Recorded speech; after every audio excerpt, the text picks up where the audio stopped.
នេះគឺជាតារាងផ្កាយហោះនៅក្នុងខែ12ខែ12នេះគឺជាខែជូតដែលមានរាសីខាងលើនោះគឺតែយ៉ាងនៅក្នុងខែ12នេះគឺល្អខ្លាំងសម្រាប់មនុស្សប្រុសមានឆ្នាំឆ្លូវអាយុ53ឆ្នាំហើយឆុងហ្នឹងគឺចំពោះអ្នកដែលកើតឆ្នាំមមីអាយុ24ឆ្នាំសម្រាប់ខែ12នេះផងដែរគឺទិសល្អមានតែពីរទេគឺទិសខាងកើតហើយនឹងត្បូងឈៀងកើតតែហាមមិនមានការស្វានដំឬជួសជុលឬរង្គោះរង្គើខ្លាំងណាក្រែងលោត្រឡប់ពីហេងទៅជាសយវិញឥឡូវយើងមកមើលអំពីទីតាំងកណ្ដាលផ្ទះសម្រាប់ទីតាំងកណ្ដាលផ្ទះគឺមានតារាសាស្ត្រលេខ2ជាផ្កាយប្រចាំឆ្នាំណា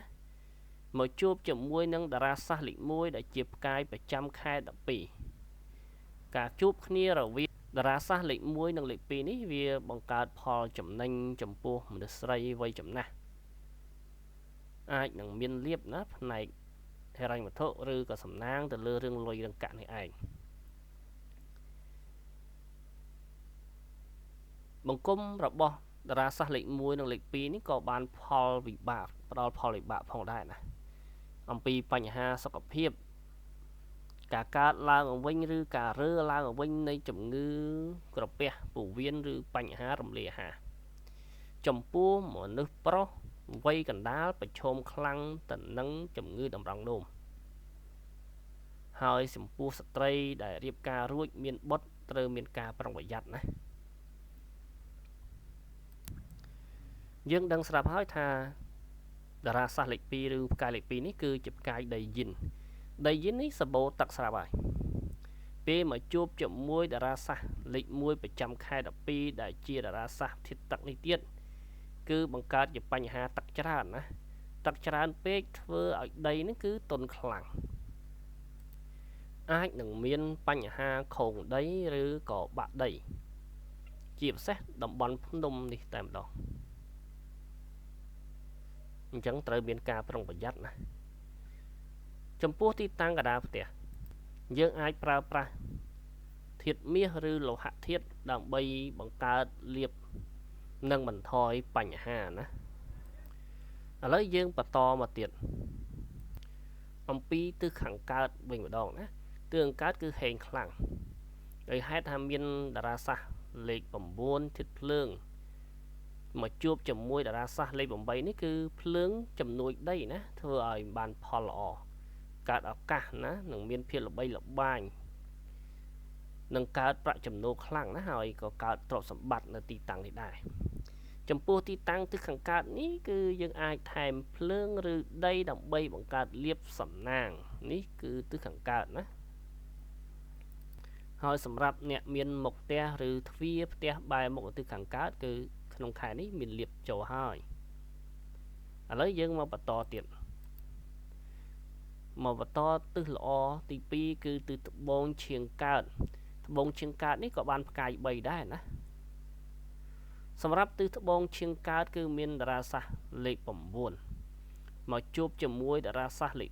1ការជួបគ្នារបស់តារាសាស្ត្រលេខ9លេខ1គឺយើងបូកទៅស្មើ10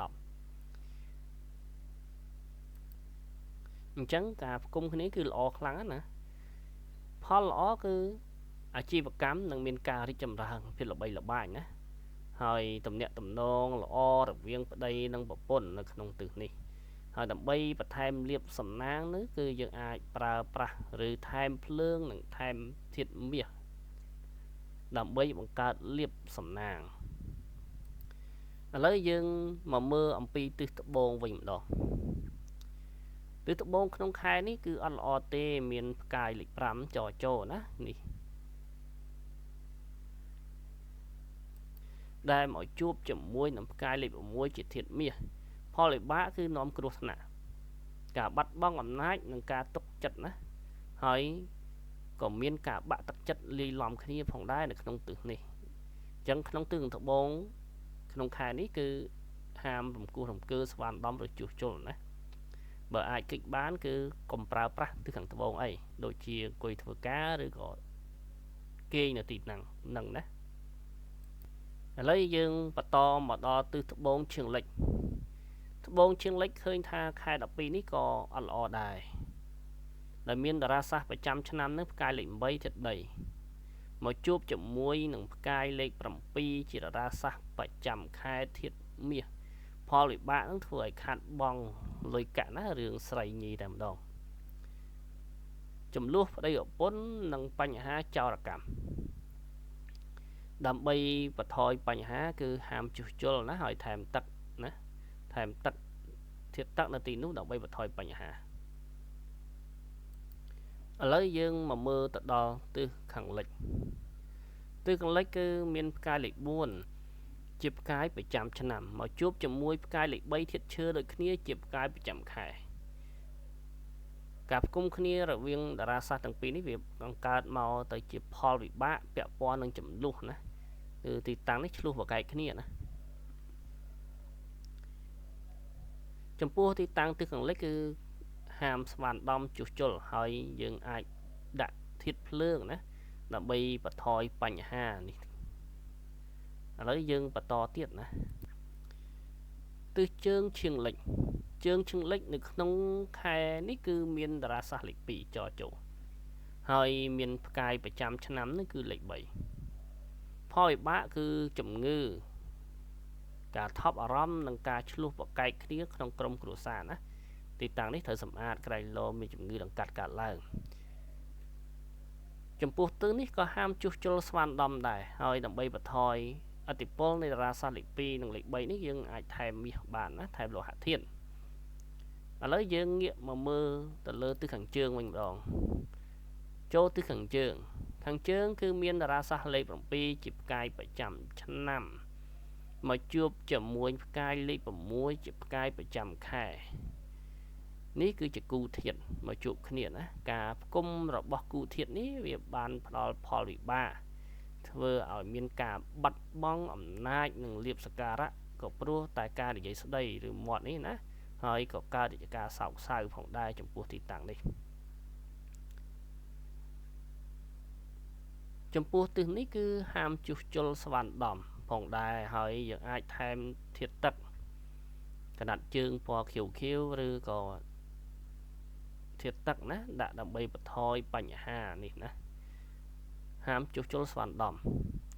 ឡូវយើងមកបន្តចុងក្រោយទៅលើទិសខាងជើងឈៀងខាងកើតចំពោះទិសខាងជើងឈៀងខាងកើតមានតារាសាស្ត្រលេខ5ជាតារាសាស្ត្រប្រចាំឆ្នាំណាមកជួបជាមួយនឹងតារាសាស្ត្រលេខ4ជាប្រចាំខែផ្កាយលេខ4គឺជាផ្កាយធាតុឈើមកពិឃាតទៅលើផ្កាយលេខ5ដែលជាផ្កាយធាតុដីផលវិបាកគឺពាក់ព័ន្ធនឹងបញ្ហាទំនាក់ទំនងក្តីស្រឡាញ់នេះណាគឺមានបញ្ហាណាអាចមានជនទី3មកលុកឡំផងបញ្ហាសុខភាពពាក់ព័ន្ធនឹងជំងឺមហារីកឬជំងឺស្បែកអាចកើតឡើងទីនេះគឺហាមជួសជុលស្វានដំដើម្បីបន្ថយឥទ្ធិពលនៃការឆុងនៅទិសខាងជើងឈៀងកលិចនេះគឺយើងអាចប្រើប្រាស់ជាធាតុមាសឬលោហៈធាតុណាដើម្បីបន្ថយបញ្ហា